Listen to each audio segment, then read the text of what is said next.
Magandang araw mga kapolitika at welcome back dito sa ating YouTube channel. Sa vlog na ito is atin pong pag-uusapan kung sino nga ba talaga ang tunay na powerhouse dito sa Asia. Pero bago ang lahat ay huwag kalimutang mag-like at mag-subscribe na rin kayo para updated kayo sa ating mga latest issue.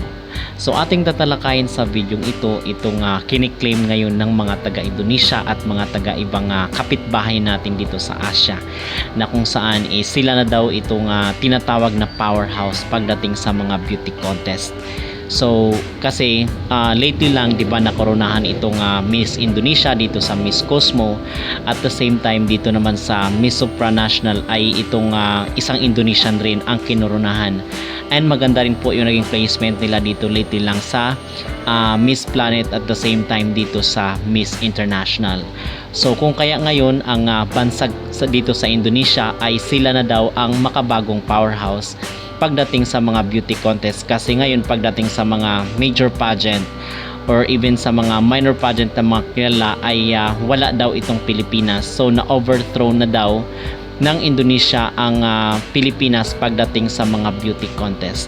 So magbibigay tayo ng ating personal na opinion, ating personal na pananaw at ating personal na opinion dito sa kiniklaim ng mga taga-Indonesia na kung saan sila na daw ang makabagong powerhouse pagdating sa mga beauty contest. Well, ang masasabi natin po dito, kahit hindi naman nakapag-crown itong Pilipinas pagdating dito sa mga major at minor pageant this year, ay masasabi pa rin natin na napanatili ng Pilipinas ang kanyang ranking dito pagdating sa pagiging powerhouse, kasi meron din namang mga hindi kilalang mga pageant na kung saan is nakaka-corona ang Pilipinas.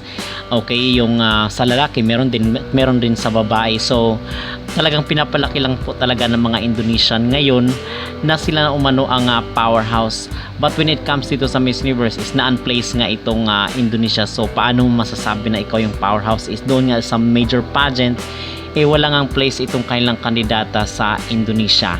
So basically at masasabi rin natin na itong mga minor pageant na ginaganap dito sa mga kapitbahay natin ay masasabi natin na merong mga luto-luto yan. Okay, kung nagkikreate sila, gumagawa sila itong mga pageant at ipapanalo nila yung kailang manok para kunwari ay powerhouse na sila kuno. So hindi naman ganoon, at even dito sa Miss Universe wala silang napatunayan. So paano mo masasabi na powerhouse itong Indonesia?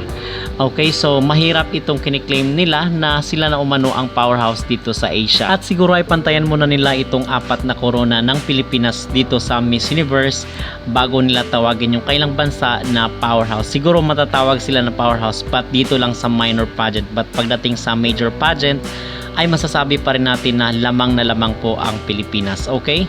So yun lamang ang ating opinion dito sa kanilang kiniklaim, kasi ngayon ay nakikipagbardagulan na itong mga Indonesian, itong mga Vietnamese, itong mga taga Thailand. Nakikipagbardagulan na po sila sa mga Pinoy kasi kanya-kanya sila ng claim na hindi na umano powerhouse ang Pilipinas kasi wala daw tayong corona this year.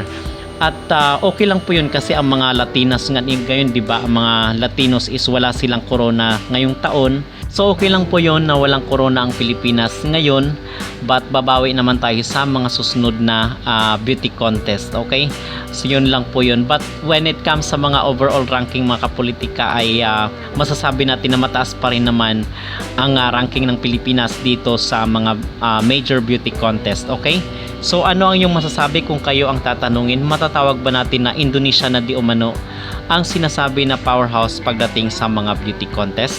Mag-comment down below at huwag kalimutang mag-like at mag-subscribe na rin kayo para updated kayo sa ating mga latest issue.